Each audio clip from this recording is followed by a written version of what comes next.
டேய், தலைவர் சொன்ன வேலையை விட்டுட்டு இந்த வேலை செஞ்சுட்டு இருக்கோம்.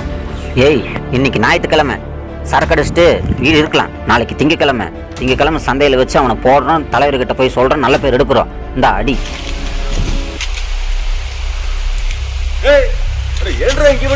நான் சொன்ன வேலையை விட்டு போட்டு என்ன சும்மா சரக்கு அடிச்சிட்டு இருக்கீங்க? ஞாயிற்றுக்கிழமை வேலையை முடிச்சு போட்டு நல்ல செய்தி சொல்ல வருவீங்கன்னா என்னடா பண்ணி தெரியுங்க? போங்கட, உங்க நிலைமை பண்ண மாதிரி வேலை வேலை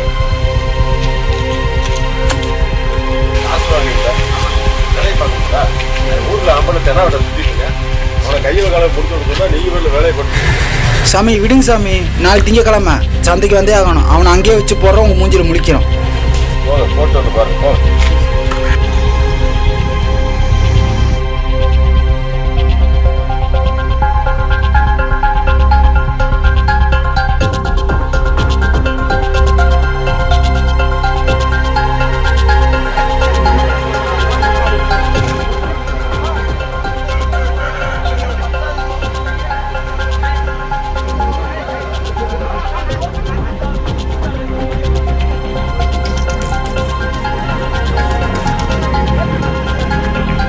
டேய், அங்க இருக்கான அவன்.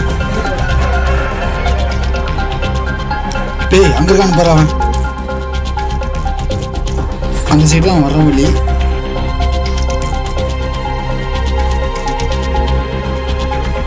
என்னடா எல்லா பக்கம் தலையை வச்சு அவன் கிடைக்கவே இல்லை. எனக்கு டென்ஷன் ஆகுது. தலைவிட்டு என்ன சொல்றதுன்னு தெரியல. தலைவிட்டு போனா ஏத்தால் தான் விழுகும். சரி, கூப்பிட்டு சொல்லிடலாமா? கூப்பிடுங்க.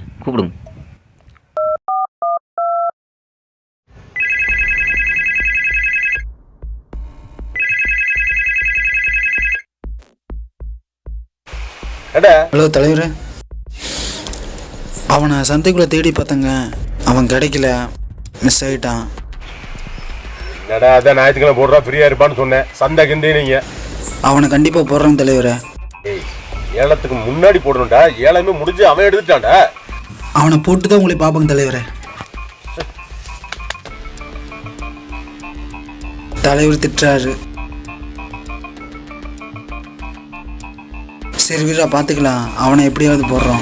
அவன் எப்படி ஏரியாக்குள்ளே தான் வந்திருப்பான், அங்கே போய் அவனை போடுறோம். டேய், அவன் அங்கே போயிட்டு இருக்கான் பாரா. இந்த டைம் மிஸ் ஆகக்கூடாது, போட்டுரு. ஏய் ஏய் நில்றா. ஏய் ஓடாதடா. நில்றா. சிக்கனா தீண்டடா. ஏய் குர்ரா. ஏய் ஏய் யாருக்கிட்ட ஏழை எடுத்தது தப்பு தானே. ஆடை எடுத்து போடுற மாதிரி எடுத்து போட்டுருவேன். டேய், தலைவர் கூப்பிடுறா. ஹலோ, அவனை பிடிச்சாச்சுங்க. அவன் கதறல் சவுண்ட் கேட்குறீங்களா? ஏய் வேணாண்டா, அவன் ஃபேமிலி பார்த்தேன்டா. குழந்தை குட்டியோட இருக்கண்டா, விட்டுருங்கடா.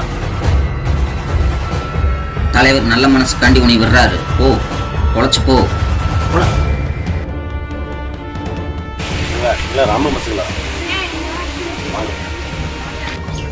ராமன் தொழில் ரீதியாக தவறுகள் செய்திருந்தாலும் அவரது குழந்தையின் எதிர்காலம் கருதி மன்னித்து விடுகிறார் தலைவர்.